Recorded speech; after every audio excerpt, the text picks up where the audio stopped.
imagined Cerberus as a big black mastiff, but he was obviously a purebred Rottweiler, except, of course, that he was twice the size of a woolly mammoth, most invisible, and had 3 heads. The dead walked right up to him, no fear at all. The attendant on duty lines parted on either side of him. The easy death spirits walked right in between his front paws and under his belly, which they would do without even crouching. "I'm starting to see him better," I muttered. "Why is that?" "I think," Annabeth moistened her lips, "I'm afraid it's because we're getting closer to being dead." The dog's middle head craned towards us. It sniffed the air and growled. "It can smell the living," I said. "But that's okay," Grover said, trembling next to me, "because we have a plan." "Right," Annabeth said. I've never heard her voice sound quite so small. A plan. We moved toward the monster. The middle head snarled at us, then barked so loudly my eyeballs rattled. "Can you understand it?" I asked Grover. "Oh yeah," he said. "I can understand it." "What's it saying?" "I don't think humans have 4-letter words that translate it exactly." I took the big stick out of my backpack, a bedpost I'd broken off Krusty Safari Deluxe floor model.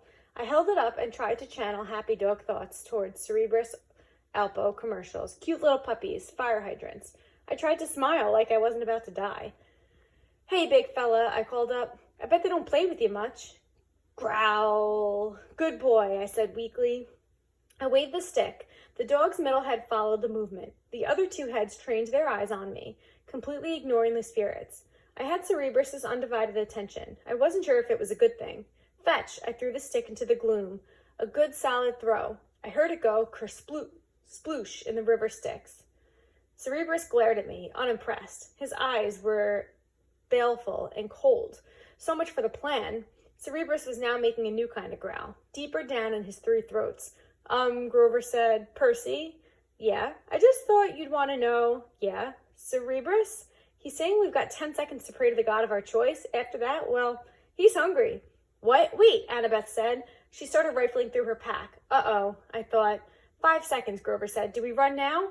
Annabeth produced a rubber ball the size of a grapefruit. It was labeled Waterland Denver Company.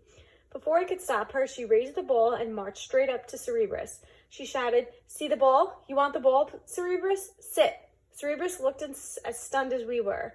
All 3 of his heads cocked sideways, 6 nostrils dilated. "Sit," Annabeth called again. I was sure that at any moment she would become the world's largest milk-bone dog biscuit.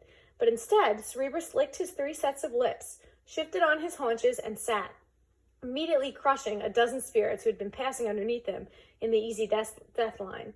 The spirits made muffled hisses as they dissipated, like the air let out tires. Annabeth said, "Good boy." She threw Cerebrus the ball.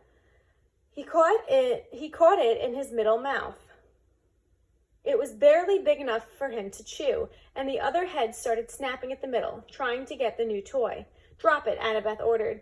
Cerebrus's head stopped fighting and looked at her. The ball was wedged between the 2 of his teeth like a tiny piece of gum.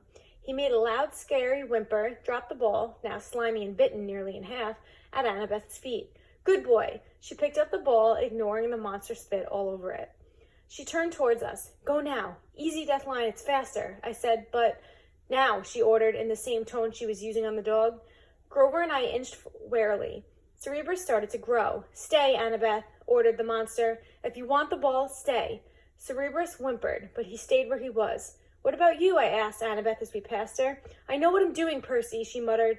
"At least, I'm pretty sure." Grover and I walked between the monster's legs. "Please," Annabeth, I prayed, "don't tell him to sit again." We made it through. Cerebrus wasn't any less scary looking from the back.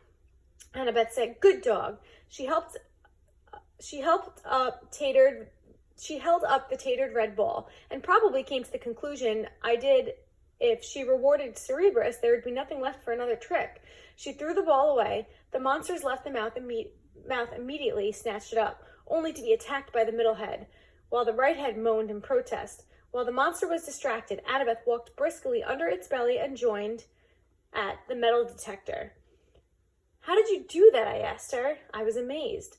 "Obedience school," she said breathlessly, and I was surprised to see there were tears in her eyes. "When I was little at my dad's house, we had a Doberman." "Never mind that," Grover said, tugging at my t-shirt. "Come on." We were about to bolt through the easy death line when Cerebrus moaned pitifully from all 3 mouths. Annabeth stopped. She turned to face the dog, which had done a 180 to look at us. Cerebrus panted expectantly, the tiny red bowl in pieces and a puddle of drool at its feet. "Good boy," Annabeth said, but her voice sounded melancholy and uncertain. The monster's head turned sideways, as if it worried about her.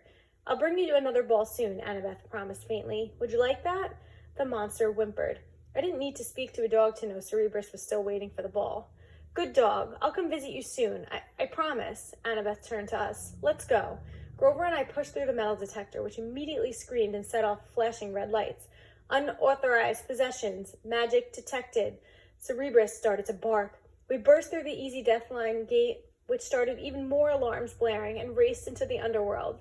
A few minutes later, we were hiding, out of breath, in the rotten trunk of an immense black tree, as security ghouls scuttled past, yelling for backup from the Furies. Grover murmured, "Well, Percy, what have we learned today?